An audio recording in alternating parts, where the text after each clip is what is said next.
आज की इस क्लास में मुताला करेंगे बच्चों हमारी दरसी किताब गुलिस्तान अदब के हिस्सा नज़्म के सबक नंबर 2 का, और इस सबक का उन्वान है गज़ल। और इस सबक में अल्ताफ़ हुसैन हाली की गज़ल अब भागते हैं साये इश्क़े बुता से हम का एक हिस्सा शामिल किया गया है। असल गज़ल जो है उसमें 9 अशार हैं। यहाँ पर असल गज़ल से 5 अशार अखज़ किए गए हैं और सबक के तौर पर शामिल किए गए हैं। इस सबक को मैंने 3 हिस्सों में तकसीम किया है। पहले हिस्से में अल्ताफ़ हुसैन हाली की ज़िंदगानी के हवाले से और अल्ताफ़ हुसैन हाली की तर्ज़ तहरीर की ख़ुसूसियात के हवाले से हम मालूमात हासिल कर चुके हैं। दूसरे हिस्से में हमने गज़ल का मुताला किया था, गज़ल की तशरीह की थी, समझा था कि अशार में अल्ताफ़ हुसैन हाली क्या कहना चाहते हैं। यहाँ मैं सबक का तीसरा हिस्सा लेकर आपके सामने हाजिर हूँ। इस हिस्से में हम गज़ल से मुतालिक दरसी किताब में दिए गए सवालों के जवाबात हासिल करेंगे। तो हम शुरू करते हैं सबक का तीसरा हिस्सा, मशक़ी सवालात। यहाँ सवालात की हम मशक़ करेंगे। अल्ताफ़ हुसैन हाली की गज़ल है, आसान ज़ुबान के अंदर सीधी सादी अंदाज़ में गज़ल में बात करते हैं। जो भी आप लिखते हैं, तख्लीक जितनी भी आपकी है, सादा है, बनावट से दूर है, इस तरह की बातें करते हैं जो आवाम को फ़ायदा पहुँचाए, अफादियत की बातें करते हैं, फ़ायदे की बातें करते हैं। तो हम मशक़ी सवालात वाला हिस्सा शुरू करते हैं बच्चों। मशक़ी सवालात से पहले आपके लिए गौर करने वाले कुछ नुक्ते दिए जाते हैं जिनको आपको बड़े गौर से देखना है। गौर करने वाली बात है, सबक के अंदर हम इसका मुताला कर चुके हैं। जो दूसरा हिस्सा था गज़ल का, वहाँ हम चीज़ों को समझ चुके हैं, मुताला कर चुके हैं, लेकिन एक बार फिर आपको इसको ज़हन नशी करना है, समझना है, ताकि आपके लिए आसानी रहे। देखिए पहला नुक्ता, साये से भागना, ये मुहावरा है जिसके माने हैं बहुत ज़्यादा खौफज़दा हो जाना। अब भागते हैं साये इश्क़े बुता से हम, पहला ही मिसरा था, पहले शेर का पहला मिसरा था। तो साये से भागना, ये मुहावरे का इस्तेमाल किया गया है। और साये से भागना के माने होते हैं बच्चों बहुत ज़्यादा खौफ खा जाना, बहुत ज़्यादा डर जाना, इतना ज़्यादा डर होना कि जिस चीज़ से डरे हैं उसके साये से भी डर लगे, उसके साये से भी भाग जाना। अल्ताफ़ हुसैन हाली उन अशार में कह रहे थे कि हम अपने हसीन महबूबों के साये से भी डरने लगे हैं, जिनकी रंगत में हम डूबे रहते थे, जिनके आगे पीछे हम घूमते रहते थे, जिनकी लज्जत के अंदर हम खोए रहते थे। अब जब हम उनकी सच्चाइयों को जान चुके हैं, अपने बारे में जान चुके हैं और खौफ खा चुके हैं उनसे, तो अब इतना डर लग रहा है, इतना खौफ हो रहा है हमें कि हम उनके साये से भी दूर भाग रहे हैं। अब भागते हैं साये इश्क़े बुता से हम। तो बहुत ज़्यादा खौफज़दा हो जाना साये से भागने का माने है। आगे देखिए, पुरानी शायरी में ये तसव्वुर आम था कि दुनिया की तमाम छोटी बड़ी तब्दीलियां आसमान की गर्दिश का नतीजा होती है। पुराने ज़माने के जो शोरा थे, तो शायरी बच्चों मुआशरे की अक्कासी करती है। मुआशरे में जो हाल होता है, जो सोचो फ़िक्र होती है, जिस तरह का मेयार रहते हैं, वही शायरी के मेयार होते हैं। वही सोचो फ़िक्र का इस्तेमाल शौरा करते हैं और उतना ही ज़हन शौरा लगाते हैं। पुराने ज़माने की शायरी के बारे में बताया जा रहा है कि तमाम तब्दीलियाँ, तबाहियाँ, बर्बादियाँ, जो आफतें आती थी, उन्हें आसमान की गर्दिश के नतीजा माना जाता था। बाढ़ आ गई कहीं तो आसमानी आफत माना जाता था, कहीं तूफान आ रहा है उसको आसमानी आफत माना जाता था, ज़मीन धस रही है, ज़लज़ला वगैरह जो भी आफतें आ रही हैं, उन सब के पीछे आसमान का कहर माना जाता था, आसमान का गुस्सा माना जाता था। इस तसव्वुर के तहत इस शेर में आसमान से डरने की बात कही गई है। गालिब के दर्जा झेल शेर में इस तरह इशारा है। गालिब ने भी अपने एक शेर में इशारा किया है आसमान से डरने का। तो हाली का जो शेर था कि अब भागते हैं साये इश्क़े बुता से हम, कुछ खुद से हैं डरे हुए, कुछ दिल से है डरे हुए, कुछ आसमां से हम, यानी हम अपने दिल से भी डरे हुए हैं और कुछ आसमान से डरे हुए हैं। अब आसमान से क्यों डरे हुए हैं, तो वो नज़रिया आपको बता दिया। इसके पीछे क्या था कि पुराने ज़माने में हर आफत की वजह आसमान को माना जाता था। कोई तबाही बर्बादी हो रही है दुनिया के अंदर, ऐसा काम हो रहा है जो कुदरत के ज़रिए हो रहा है, लेकिन उसके आसमान को बताया जाता था कि आसमान की वजह से ये काम हो रहा है, ये तबाही बर्बादी आ रही है। गालिब ने भी इस चीज़ की तरफ इशारा करा है। देखिए, रात दिन गर्दिश में है सात आसमां, हो रहेगा कुछ ना कुछ घबराएं क्या। गालिब ने शेर लिखा है कि रात दिन गर्दिश में है, यानी आसमान चक्कर लगा रहे हैं, सात आसमान चक्कर लगा रहे हैं, कुछ ना कुछ बुरा ज़रूर होने वाला है, कुछ ना कुछ ऐसी चीज़ ज़रूर होने वाली है जिसके लिए ये गालिब घबरा रहे हैं। ये पहला नुक्ता हो गया बच्चों। दूसरा नुक्ता देखिए, खुदरफ्तगी यानी मदहोशी। अपने काबू में ना होना, आपे में ना होना, और आप में होना होशमंदी। माने के लिहाज से एक दूसरे के जिद हैं। हम सिनत तज़ाद का जिक्र कर चुके हैं सबक के मुताले के वक्त। जो हम गज़ल का मुताला कर रहे थे उसमें मैं आपको बता चुका हूँ कि सिनत तज़ाद का दूसरे शेर में इस्तेमाल किया गया है।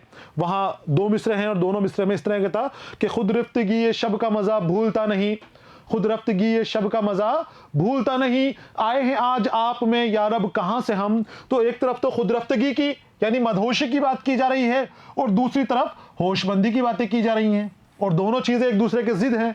और जब शेर में, एक ही शेर में 2 बातें ऐसी आ जाएं जो एक दूसरे की जिद हो, एक दूसरे का मुतज़ाद हो, उल्टी हो, तो वो सिनत तज़ाद पैदा हो जाती है। इससे शेर में खूबसूरती आती है। माने के लिहाज से एक दूसरे के जिद हैं। बलागत की इस्तिलाह में इसे तज़ाद कहते हैं। इसी तरह के मुतज़ाद अल्फाज को कलाम में सलीके के साथ जमा करना भी हुस्न कलाम का ज़रिया है, यानी कलाम के हुस्न को ये दुबाला कर देता है, और ये बलागत के ज़ेर आते हैं। ये इस्तिलाह जो है, इसको बलागत के अंदर हम इसका मुताला करेंगे। अगला नुक्ता देखिए, शेर नंबर 3 में मुकालमे और गुफ्तगू का अंदाज बहुत खूब है। अब शौक से बिगाड़ की बातें किया करो, कुछ पा गए हैं आपकी तर्ज बयां से हम। वहां क्या हो रहा है? मुकालमा हो रहा था, गुफ्तगू हो रहा था। हाली अपने महबूब से गुफ्तगू कर रहे थे, कलाम कर रहे थे। वो कह रहे थे कि आप हमें ताने मारते हो, गालियां मारते हो, बिगाड़ की बातें करते हो, तो कर लो। आपका अंदाज़ बयान ऐसा है कि हमें पता चल चुका है कि जो आप बुराइयां कर रहे हो, हमें गालियां बक रहे हो, तो आप सिर्फ ऊपरी अंदाज में ये गालियां बक रहे हो। अंदर आपके दिल में क्या है वो हम जानते हैं। आप हमें अभी डांट रहे हो, लेकिन आपके दिल में जो नज़रिया है डांट के पीछे, वो हमारी इस्लाह का है। आप हमारे अंदर सुधार पैदा करना चाहते हैं। तो गुफ्तगू का अंदाज दे रखा है इसमें। तर्ज का लफ्ज़ यहाँ मोनिस इस्तेमाल हुआ है, आम तौर पर इसे मुज़क्कर बोलते हैं। जो तर्ज इस्तेमाल हुआ है यानी अंदाज, जिसके माने मैंने आपको बताए भी थे, कुछ पा गए हैं आपकी तर्ज बयां से हम। आपकी कहा था तर्ज को, जबकि तर्ज मुज़क्कर होता है, तर्ज में नर का मादा होता है, लेकिन यहां पर मादा का मादा इस्तेमाल किया गया है। मादा की तरह, मोनस की तरह तर्ज को इस्तेमाल किया गया है। आगे आते हैं शेर नंबर 4 के अंदर। किता इस्तिलाह में एक सिन्फ सुखन का नाम है, लेकिन लुगत में इसके असल माने टुकड़े के हैं। किता के माने शेर के मुताले के वक्त टुकड़े बताए गए थे, और मैंने आपको बताया भी था कि एक सिनत का नाम है, एक सिन्फ का नाम है। उर्दू अदब की एक सिन्फ है जिसमें मतले की शर्त नहीं है, लेकिन उसमें रदीफ और काफिया होते हैं, और एक ही मजमून के ऊपर मुश्तमिल 2 या 2 से ज़्यादा अशार होते हैं। कितने ज़्यादा होते हैं उसकी कोई तादाद मुकर्रर नहीं है, बहुत सारे होते हैं। 100-150 तक अशार हो सकते हैं। तो इस्तिलाह में एक सिन्फ सुखन का नाम है, लेकिन लुगत में इसके असल माने टुकड़े के हैं। पहली किस्म जो इस्तिलाही माने हैं, माने को इस्तिलाही माने, और दूसरी किस्म के माने को लग़वी माने कहते हैं। यानी जब हम कित्ते की बात करेंगे, हम कहेंगे कि भाई कित्ता क्या है, तो 2 तरह के माने हो गए। एक तो हो गया कित्ता के माने, इस्तिलाही माने, और एक हो गए लग़वी माने, लुगत के माने। तो लुगत के माने पूछे जाएं तो वो हो जाते हैं आपके टुकड़े के, लुगत के माने टुकड़े के। और अगर इस्तिलाही माने पूछे जाएं तो वो माने होते हैं, एक ये सिन्फ है, जिस तरह से गज़ल होती है, नज़्म होती है, मरसिया होता है, मसनवी होती है, उसी तरह से एक सिन्फ है, सिन्फ सुखन है किता। और किता कैसे आता है? इसमें एक ही मजमून के ऊपर मुश्तमिल नज़्म होती है, गज़ल की तरह होती है, जिसमें रदीफ और काफिया का इस्तेमाल भी होता है। दो मिसरों के ऊपर मुश्तमिल अशार होते हैं, और कई अशारों से मिलकर ये कित्ता बन जाता है। शर्त यह है कि 2 से ज़्यादा उसमें अशार होने चाहिए, 2 या 2 से ज़्यादा। इस शेर में ये लफ्ज़ लग़वी माने में इस्तेमाल हुआ है। आगे देखिए अगला नुक्ता, शेर नंबर 5 इस गज़ल का मक्ता है। शायर ने इसमें अपना तखल्लुस इस्तेमाल किया है। मक्ता जिस शेर में शायर अपना कलमी नाम इस्तेमाल करे, जिसे तखल्लुस कहा जाता है, तो वो मक्ता कहलाता है। मक्ता में कभी कभी शायर अपनी तारीफ भी कर लेता है, कर सकता है शायर अपनी तारीफ भी में कुछ लिख सकता है।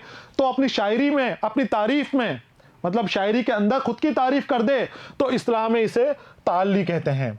और हाल ही की गज़ल का ये मक्ता भी शायराना ताल्ली का नमूना है। लज्जत कहाँ से आई ये तेरे कलाम में, पूछेंगे जाके हाल ये जादू बयां से हम। तो आगे आते हैं बच्चों, ये गौर करने वाले नुक्ते हैं जिन्हें आप लिख लेना है और समझ के लिखना है इनको। सवाल और जवाब की तरफ आते हैं। पहला सवाल है, शायर दिल से और आसमान से क्यों डरा हुआ है? उसके डरने की वजह पूछी गई है कि शायर दिल से भी डरने की बात कर रहा है, कुछ दिल से हैं डरे हुए, कुछ आसमान से हम, और आसमान से भी डरने की बात कर रहा है कि आसमान से भी हम डरे हुए हैं। वो इसलिए कह रहा है बच्चों क्योंकि शायर जब गुनाहगार था, गुनाहों के अंदर डूबा रहता था, तो दुनियावी लज्जतों में खोया रहता था। उसे दीन और दुनिया की कोई फिक्र नहीं थी, अपने रब से दूर था, अच्छाइयों से दूर था, अच्छे अमालों से दूर था।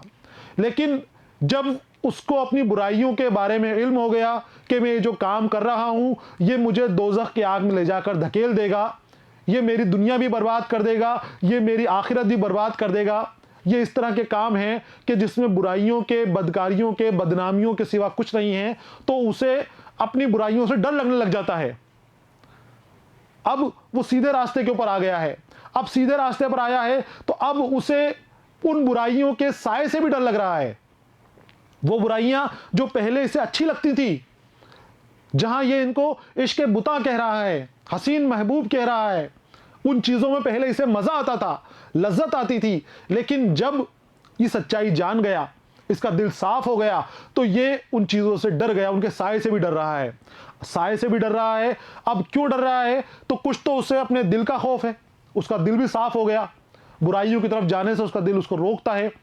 शायर कहता है कि अब मैं उसकी तरफ जाऊंगा, बुराइयों की तरफ, तो मेरा दिल मुझे धिक्कारेगा, मेरा दिल मुझे मलामत करेगा, मुझे उधर जाने से रोक रहा है। अगर मैं चला गया तो मेरा दिल मुझे नहीं छोड़ेगा, मेरा दिल जो है अब सच्चाई जान चुका है, अब मुझे बुराई की तरफ नहीं जाने दे रहा है। तो कुछ तो वो दिल से डरे हुए हैं और कुछ आसमानी अजाब से भी डरे हुए हैं।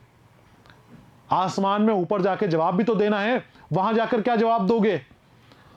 तो उन जवाब देने से, सामना करने से, अपने रब का सामना करने से कि मैं बेईमानी करके रब का सामना कैसे करूंगा, बदकारियां करके, बुराइयों की तरफ जिंदगी गुजार के अपने रब का सामना कैसे करूंगा।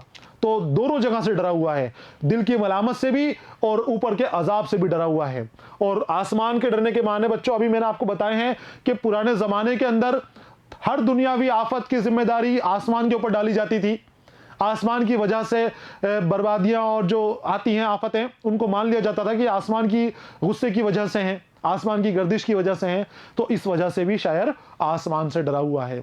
तो दिल से इसलिए डरा हुआ है क्योंकि दिल उसका मलामत करेगा, बुराई की तरफ जाने से रोक रहा है, चले गए तो धिक्कारेगा, लानत भेजेगा दिल। तो ये डरे हुए हैं और आसमान से अजाब की वजह से डरे हुए हैं। जवाब बच्चों इसका लिख लें आप।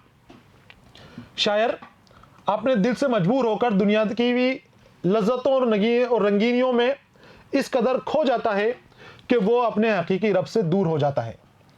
लेकिन अब शायर अपने नफ्स पर काबू पा चुका है और अपने गुनाहों की शिद्दत के सबब दिल की मलामत और आसमान के अजाब से डरा हुआ है कि अगर फिर गुनाह करूंगा मैं तो फिर परेशानी में मुब्तला हो जाऊंगा। तो अब गुनाह करने से बच चुका है, अब वो उन गुनाहों के साए से भी डर रहा है, साए से भी भाग रहा है।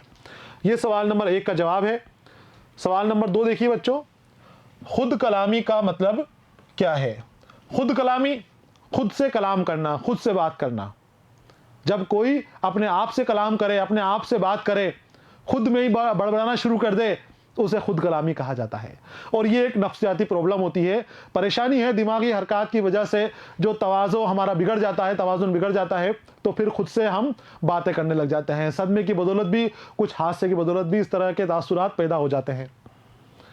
खुद कलामी के माने हैं अपने आप से बातें करना। कुछ लोग राह में चलते हुए ये तन्हा बैठे बैठे बड़बड़ाते हैं या खुद से बातें करते रहते हैं।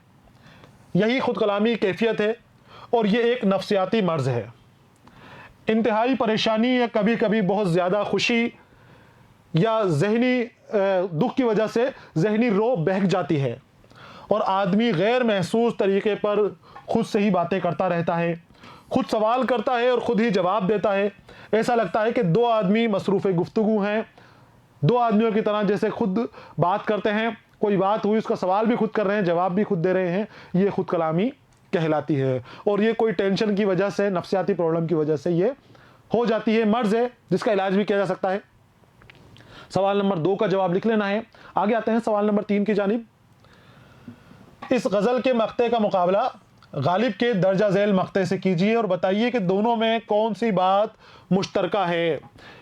और भी दुनिया में सुखनवर बहुत अच्छे, कहते हैं कि गालिब का है अंदाज़े बयां। और ये गालिब का मक्ता दिया गया है गजल का।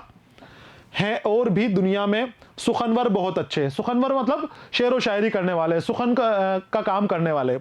दुनिया में बहुत अच्छे अच्छे सुखनवर हैं, लेकिन कहते हैं कि गालिब का है अंदाज़े बयान। और लेकिन गालिब के लिए कहा जाता है कि गालिब का अंदाज़े बयान उन सुखनवरों के जैसा नहीं है, उनसे अलग हटकर गालिब का अंदाज है। अब ये सवाल आपसे किया गया है कि इस गजल का मक्ता, हमारी गजल का मक्ता क्या है?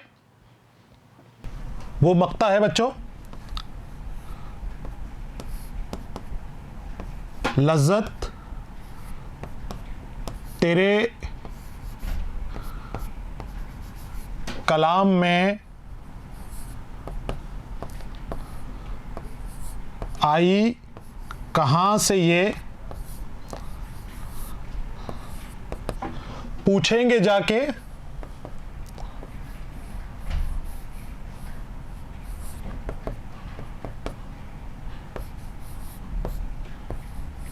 हाल ये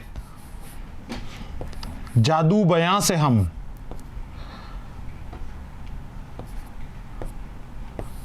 यानी हाली को जादू बयान करने वाला बताया गया है और पूछा जा रहा है कि हाली के बयान में लज्जत कहां से आई। ये हम हाली से ही जाकर पूछेंगे।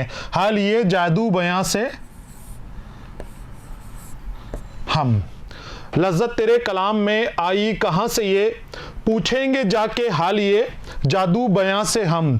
और गालिब का जो मक्ता है ये आप देखिए, है और भी दुनिया में सुखनवर बहुत अच्छे, कहते हैं कि गालिब का है अंदाज़े बयान। और अब दोनों की आपको ऐसी चीज़ बतानी है कि एक जैसा एहसास हो रहा है, बिल्कुल एक जैसे दोनों शेर नज़र आ रहे हैं। तो वो बात यह है बच्चों कि गालिब ने अपने शेर में ख़ुद की तारीफ़ की है और हाली ने अपने शेर में ख़ुद की तारीफ़ की है। दोनों में एक जैसी बात, जो मुश्तरक बात हमें नज़र आ रही है वो है दोनों अपने आप की, खुद के कलाम की तारीफ़ कर रहे हैं। मैं आपको बता चुका हूँ शायराना इस्तिलाह में इस चीज़ को, जब शायर ख़ुद की तारीफ़ करता है इसे ताल्ली कहते हैं। यहाँ पर ताल्ली का नमूना नज़र आ रहा है, दोनों शेर में ताल्ली है। यहाँ गालिब ने भी ख़ुद की शायरी की तारीफ़ की है। वो कहते हैं कि दुनिया में और भी सुखनवर बहुत अच्छे हैं, बड़े बड़े मशहूर शायर हैं, बहुत अच्छे अंदाज में गुफ्तगू करने वाले शायर हैं, लेकिन गालिब की जैसी बात किसी और की शायरी में नहीं पाई जाती। और हाली भी अपनी तारीफ़ कह रहे हैं कि हाली तेरे कलाम में ये लज्जत, ये मज़ा कैसे आया, कहाँ से आ जाता है मज़ा, ये हमें मालूम नहीं है। तो ये बात तो हम हालिए जादू बयां से, जादू जैसा बयान, जादू जैसा असर करने वाला बयान करने वाले हाली से ही जाकर पूछेंगे। तो जो दोनों शेर दे रखे हैं, दोनों मक्ते हैं, एक गालिब का और एक हाली का, दोनों शायराना ताल्ली का नमूना है। जवाब इसका लिखना है बच्चों आपको। गज़ल के मक्ते और गालिब के मज़गूरा मक्ते में मुश्तरक बात यह है कि दोनों ही शायर खुद के अंदाज़े बयान की तारीफ़ कर रहे हैं, दोनों ही शेर ताल्ली का नमूना हैं, दोनों तारीफ़ कर रहे हैं। और ये तारीफ़ करना, शायर का अपनी शायरी में खुद की ही तारीफ़ करना ताल्ली कहलाता है। हाली अपनी तारीफ में कहते हैं कि हाली का बयान जादू की तरह असर करता है, जो उनका कलाम सुनता है मदहोश हो जाता है और उनके अंदाज़े बयान पर फिदा हो जाता है। हाली को इस तरह के जादू बयान, कलाम लिखने का अंदाज, ये तरीका कहाँ से आया, ये सलीका कहाँ से सीखा, उनके कलाम में इतनी लज्जत कैसे आती है, इन सवालों का जवाब हम खुद हाली से तलब करेंगे। और गालिब का शेर के बारे में बात करें तो गालिब अपने शेर में खुद की तारीफ करते हुए कहते हैं कि यूं तो दुनिया में बहुत सारे और बहुत अच्छे अच्छे शायर हैं, बहुत बड़े बड़े शोरा मौजूद हैं, लेकिन गालिब का अंदाज़ बयान सबसे जुदा गाना है। गालिब के जैसा अंदाज किसी और को नहीं मिला है। मक्ते में कभी कभी शायर अपनी तारीफ भी करते हैं, इस्लाह में इसे ताल्ली कहते हैं। हाली और गालिब के गज़ल के मज़गूरा मक्ते शायराना ताल्ली का नमूना है। जो दो शेर यहाँ पर दिए गए हैं, दो गज़लों के मक्ते हैं, एक गालिब का है एक हाली का है, ये दोनों शायराना ताल्ली का नमूना है। इसे लिख लें बच्चों इस जवाब को, ताकि आपको याद रहे। आगे आते हैं अमली काम की तरफ। अमली काम आपके लिए दिया गया है और ये अमली काम है आपके लिए कि हाली के मुकदमा शेर व शायरी का नुस्खा हासिल कीजिए। हाली ने अपनी शायरी का दीवान जब शाये किया, मुरत्तिब किया, उस वक्त हाली ने अपने दीवान के पहले हिस्से में जो मुकदमा दिया, उस मुकदमे का नाम मुकदमा शेर व शायरी है। मैं आपको बता चुका हूं कि हाली रिवायत से हटकर कामों को अंजाम दिया करते थे। आम शोरा की शायरी में जो मुकदमे होते हैं वो शायरी की तारीफ और उसकी बुराइयां, उसकी अच्छाइयां खुद की शायरी तक महदूद रहते हैं, वहीं तक का बयान करते हैं। लेकिन हाली ने अपने मुकदमे के जरिए भी शायरी की इस्लाह कर दी। हाली का जो मुकदमा है, मुकदमा शेर व शायरी, इसको शेर व शायरी की बाकायदा पहली तनकीद मानी जाती है। ये तनकीदी किताब मानी जाती है। जो मुकदमा है, मुकदमे को ये किताब की शक्ल में तरतीब दी गई है, तो बहुत मशहूर है। इस किताब में अल्ताफ हुसैन हाली ने शायरी करने का तरीका बताया है। शायरी करने के लिए किस तरह की सलाहियत का होना चाहिए, शायर बनने के लिए किन खुसूसियात का होना चाहिए, किस तरह की कैफियत होनी चाहिए शख्स की कि वो शायरी कर सके। और शायरी की शराइत भी आपने इसके अंदर बता दी हैं कि शायरी के लिए इन शर्तों का आपको करना पड़ेगा, इन शर्तों को पूरा करना पड़ेगा मुकदमा शेर व शायरी के अंदर। तो आपसे कहा गया है कि हाली के मुकदमा शेर व शायरी का नुस्खा हासिल कीजिए और उसमें शेर की जो खूबियाँ बयान की गई हैं और शायरी के लिए जो शर्तें बताई गई हैं उन्हें अपने उस्ताद से पूछ कर लिखिए। तो नुस्खा हासिल कर लें। अगर नहीं मिलता है तो आपके उस्ताद आपके लिए हैं ही। मैं आपके लिए यहाँ पर कुछ मुकदमा शेर व शायरी के कुछ हिस्से आपके लिए लेकर आया हूँ। बड़े गौर से आप देख लें और इसको भी आप अपनी कॉपी के अंदर लिख लें, बहुत ज़रूरी है ये। हाली की किताब मुकदमा शेर व शायरी में शायरी की इस्लाह के लिए पेश की गई कुछ तजवीज़ें हस्ब ज़ैल हैं, कुछ तजवीज़ें दी गई हैं जो शायरी की इस्लाह करती हैं, शायरों को सही तरीक़ा दिखाती हैं, सही राह दिखाती हैं। पहला नुक्ता है, गज़ल में इश्किया मज़ामीन ऐसे अल्फाज में बांधे जाएं जो दोस्ती और मोहब्बत की तमाम किस्मों पर हावी हों। ऐसे अल्फाज ना इस्तेमाल किए जाएं जिनसे महबूब का मर्द या औरत होना जाहिर हो। गज़ल के अंदर इश्किया अल्फाज का इस्तेमाल किया जाता है, शुरू से लेकर अब तक किया जाता है। हालांकि मौज़ूआत की कोई कैद नहीं, हर तरह के मौजू के ऊपर लिखी जाती है, लेकिन इश्किया मज़ामीन का भी इस्तेमाल किया जाता है। तो हाली ने इसके ऊपर एतराज़ नहीं किया कि ठीक है, पहले तो रोकने की कोशिश की, लेकिन फिर भी शोरा लिखते गए तो हाली ने कहा कि आप लिखिए इसके ऊपर, लेकिन आपकी शायरी से ये झलक नहीं मिले कि किसी मर्द की तरह लिए बात हो रही है, किसी खातून के लिए बात हो रही है, वहाँ उनका जिन्स नज़र नहीं आए। इस तरह से बात करें कि वो महबूब कोई भी हो सकता है, वो महबूब दुनियावी भी हो सकता है और वो महबूब रब भी हो सकता है, महबूब हकीकी भी हो सकता है। तो जाहिर ना करें अपनी शायरी से कि वो औरत है कि आदमी है या किसी शख्स के बारे में आप बात करें, शायरी करें, लेकिन वहाँ आप गालिबन बताएं कि ये महबूब ऐसा है कि जिसको जो कारी है, जो पढ़ने वाला है, वो अपने मुताबिक महबूब मानना शुरू कर दे। तो ऐसे अल्फाज बांधे जाएं जो दोस्ती और मोहब्बत के तमाम किस्मों में हावी हों। ऐसे अल्फाज इस्तेमाल ना किए जाएं जिनसे महबूब का मर्द या औरत होना जाहिर हो जाए। दूसरा नुक्ता देखिए, जाहिदों आबिदों पर महज तफरीह के लिए फब्तियां कसना मुनासिब नहीं है। खमरियात के पैराए में इस्तिआरे असल ख्यालात के इजहार के लिए इस्तेमाल किया जाएं। जाहिदों यानी परहेजगार और आबिदों यानी इबादत करने वाले, इबादत करने वालों पर और जाहिदों पर तनकीद की जाती है, फब्तियां कसी जाती हैं शायरी के अंदर, उनका मजाक उड़ाया जाता है। वो मजाक दरअसल झूठे आबिदों के लिए उड़ाया जाता है, झूठे जाहिदों के लिए उड़ाया जाता है, जो सिर्फ दिखावे के लिए परहेजगार बने हुए हैं, दिखावे के लिए इबादत करते हैं, तो उनका मजाक उड़ाया जाता है। अल्ताफ हुसैन हाली ने कहा है कि आप मजाक उड़ाते हैं तो सोच समझ के उड़ाएं। आपको पता नहीं है, किसी के मेयार का पता नहीं है, किसी के दिल के जज्बात का पता नहीं है, तो आप बगैर किसी बात के मजाक ना उड़ाएं। अगर कोई बात कहनी भी है तो सबूत के साथ पेश करें। अगर किसी जाहिद के ऊपर, किसी आबिद के ऊपर आप तंज कर रहे हैं तो पहले साबित करें इस चीज़ को कि उसने ऐसा काम किया है या वो इस तरह की इबादत करता है। फिजूल आप उसके ऊपर, किसी के ऊपर भी फब्तियां ना कसें। इबादतगार करने वालों पे, परहेज करने वालों को मजाक ना बनाया जाए। और जो इस्तिआरे इस्तेमाल करें वो असली ख्याल के मुताबिक इस्तिआरात का अपनी शायरी में इस्तेमाल करें। जो मजाजी माने इस्तेमाल कर रहे हैं, जो भी माने इस्तेमाल कर रहे हैं, वो हकीकत के करीब होने चाहिए। तीसरा तजवीज़ देखिए, गालिब ने हाली ने कहा है, गज़ल को इश्क व मोहब्बत तक महदूद नहीं रखना चाहिए, बल्कि ज़िंदगी के मुशाहिदों और तजर्बों से गज़ल के मज़ामीन में वुसअत पैदा करना चाहिए। इश्क व मोहब्बत के मौजू के ऊपर गज़ल लिखी जाती है, लेकिन वहीं तक महदूद नहीं रहे, आगे ज़िंदगी में क्या हो रहा है, ज़िंदगी की सच्चाइयों को भी गज़ल के ज़रिए ज़ाहिर करें। सिर्फ इश्क व मोहब्बत तक, माशूक और आशिक तक महदूद ना रहें, महबूब तक महदूद ना रहें, आगे बढ़ें और ज़िंदगी में क्या सामने आ रहा है, जो सच्चाइयाँ हैं, जो मेहनत कश लोगों के सामने रोज़मर्रा की ज़िंदगी के अंदर मसले पेश आते हैं, इन मसलों के ऊपर भी गज़ल लिखिए, इन मौज़ूआत को भी अपनी गज़लों के अंदर शामिल कीजिए।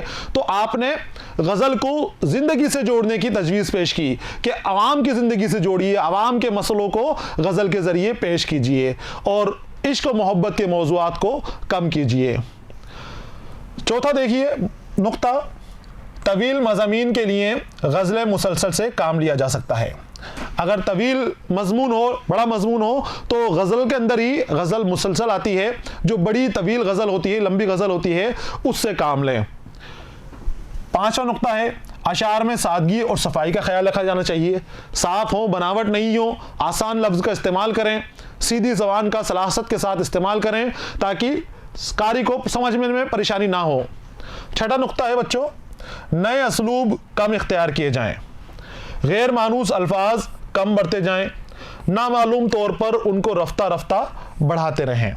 यानी कोई नई चीज़ अगर आपको मालूम होती है जो गज़ल में इस्तेमाल की जा सकती है, खूबसूरती बढ़ाई जा सकती है, तो उसको आप अचानक उसके पूरे वज़ह के साथ, पूरे कते के साथ इस्तेमाल ना करें, धीरे धीरे उस नई चीज़ को इस्तेमाल करें, धीरे धीरे उसको गज़ल के अंदर अपनी वुसअत दें। अगर आपने एकदम से इस्तेमाल कर दिया तो गज़ल आवाम की समझ से बाहर हो जाएगी। यहाँ हम गज़ल को आवाम के करीब कर रहे हैं, तो आवाम के करीब करने के लिए बच्चों ज़रूरी है कि ऐसे अल्फाज का इस्तेमाल किया जाए कि हर इंसान को समझ में आ जाए। हर इंसान बड़ा समझदार नहीं होता, अक्ल व फ़हम इतनी ऊंची नहीं होती जो एक तालिब इल्म की होती है, वो आम इंसान की जो इल्म से दूर है उसकी नहीं होती। वो जो लज्जत के लिए सिर्फ गज़ल सुन रहा है और हम लज्जत के ज़रिए उसकी इस्लाह कर रहे हैं, तो इस तरह के अल्फाज का इस्तेमाल करना चाहिए कि उसको पढ़ते वक्त मुश्किलात का सामना ना करना पड़े, लज्जत आए उसको और वो मज़े के अंदर उसको पढ़ने लग जाए। लेकिन फिर भी अगर ऐसे इसलूब आते हैं जिनका इस्तेमाल करना ज़रूरी है, तो उसको रफ्ता रफ्ता धीरे धीरे आप इस्तेमाल करें। सातवीं तजवीज़ जो आपने दी थी, रोज़मर्रा की पाबंदी की जानी चाहिए। रोज़मर्रा यानी आम बोलचाल के अल्फाज का इस्तेमाल किया जाना चाहिए। मुहावरा ज़ुबान में चाशनी ज़रूर पैदा करता है, लेकिन महज मुहावरा बांधने के लिए शेर कहना मुनासिब नहीं है। हाल ही ने इस नुक्ते के अंदर कहा है कि रोज़मर्रा की अल्फाज जो हैं उनकी पाबंदी करें, आसान अल्फाज का इस्तेमाल करें, मुहावरों का इस्तेमाल करें, आम बोलचाल का इस्तेमाल करें, लेकिन मुहावरों सिर्फ अशार में खूबसूरती पैदा करने के लिए होने चाहिए। मुहावरे के लिए शायरी नहीं होनी चाहिए, शायरी की खूबसूरती बढ़ाने के लिए मुहावरे होने चाहिए। क्योंकि अल्ताफ़ हुसैन हाली उस ज़माने की फितरत से वाकिफ़ थे, उनको पता था कि किस तरह के उसूल तय कर दिए जाएंगे, किस तरह की शायरी कर दी जाएगी। तो उन्होंने हर बात वजाहत के साथ कही है, समझा के कही है कि मुहावरे सिर्फ ज़ुबान में मिठास बनने के लिए होने चाहिए, ज़ुबान को दिलकश बनाने के लिए होने चाहिए। सिर्फ मुहावरे के लिए ही शायरी नहीं होनी चाहिए, शायरी के लिए मुहावरे होने चाहिए। आठवां नुक्ता देखिए, सनाए बदाई पर शेर की बुनियाद नहीं रखनी चाहिए, और अगर खुद कोई सिनत शेर में आ जाए तो उससे शेर का हुस्न दोबाला हो जाता है। सिनतों का इस्तेमाल कम करना चाहिए। जो मुश्किल सिनत हैं, आवाम से जोड़ रहे हैं शायरी को, तो जो आवाम को पसंद नहीं आए इस तरह की सनतें, इस तरह की बदा इस्तेमाल नहीं करना चाहिए। शेर के अंदर अगर खुद ब खुद कोई सिनत आ जाती है तो अल्ताफ़ हुसैन हाली कह रहे हैं कि वो तो शेर के हुस्न को दोबाला कर देता है, शेर को खूबसूरत बना देता है, तो उससे परहेज़ नहीं करना चाहिए। लेकिन खुद बनावटी बातें, तसन्नु की बातें, जमा जमा के अशार कहना, उस तरह की अशार के अंदर शुरुआत नहीं होनी चाहिए। आसान अल्फाज में और सबके लिए आसानी पैदा हो, इस तरह के शेर कहने चाहिए। नवा और आखिरी नुक्ता है बच्चों, मुश्किल ज़मीनों में शेर कहने से एहतराज़ करें। मुश्किल ज़मीन, मुश्किल बहर, रदीफ़ और काफ़िया का इस्तेमाल ना करें। गज़ल कहें इस तरह से कहें जो बहुत आसान हो, आसानी के साथ लोगों को समझ में आ जाए। उर्दू अदब के आप बड़े बड़े शोरा देख लीजिए जिनका असातिज़ा में शुमार होता है, उनकी जो मकबूल गज़लें हैं वो बहुत आसान ज़ुबान के अंदर लिखी गई हैं। वही गज़लें मशहूर हुई हैं जो आसान ज़ुबान में हैं। आपने भी कई गज़लें सुनी होंगी, आप याद करें, उन गज़लों को याद करें तो आपको उनके अल्फाज याद आ जाएंगे, वो गज़लें आपको फ़ौरन याद आ जाएंगी, क्योंकि वो आसान ज़ुबान के अंदर लिखी गई हैं। इस तरह से लिखी गई हैं कि अगर एक बार हम उनको पढ़ लें तो फिर आसानी से उनको नहीं भूल सकते। तो आसान ज़ुबान का इस्तेमाल करना है, आसान ज़मीन का इस्तेमाल करना है। ज़मीन शायरी के लिए जो वज़न होता है, रदीफ़ और काफ़िया, बहर, ये सब मिलके ज़मीन मुकम्मल करते हैं शायरी की। रदीफ़ और काफ़िया में मुनासिबत होनी चाहिए। बेहतर है कि गैर मुरद्दफ गज़लें कही जाएं, ऐसी गज़लें कही जाएं जिनके अंदर रदीफ़ नहीं हो। अल्ताफ़ हुसैन हाली ने इस बात के ऊपर जोर दिया है कि गैर मुरद्दफ गज़लें लिखी जाएं, मुमकिन हो तो, वरना जैसे आप शायरी कर रहे हैं रदीफ़ और काफ़िया वाली वो आप करें, लेकिन शायरी का नज़रिया हमेशा इस्लाह का रहे और आसानी के साथ रहे। बनावटी शायरी ना करें, ऐसे अल्फाज का इस्तेमाल ना करें जो मुश्किल है, आसान और सादा ज़ुबान के अंदर शायरी की जाए। ये बच्चों मुकद्दमा शेर व शायरी का एक हिस्सा, छोटा सा हिस्सा मैं आपके सामने लेकर आया हूँ। कई और शर्तें बताई हैं, ज़वाब्ते बताए हैं अल्ताफ़ हुसैन हाली ने जो उस मुकद्दमे में शामिल हैं। आप कोशिश करें कि मुकद्दमा का नुस्खा अगर आपको मिलता है तो अल्ताफ़ हुसैन हाली की अज़मत आपको पता चल जाएगी। उस नुस्खे को पढ़ें और उस नुस्खे के अंदर से जो ऐसी बातें नज़र आती हैं आपको जो यहाँ शामिल नहीं की गई हैं, उसको आप अपनी कॉपी के अंदर लिखें और अपने उस्ताद को चेक कराएं। बच्चों यहाँ पर पहला सबक मुकम्मल हो गया है। अगले सबक के साथ में फिर आपके सामने हाजिर रहूँगा। इजाज़त दीजिए, पढ़ते रहिए, खुश रहिए, अलविदा।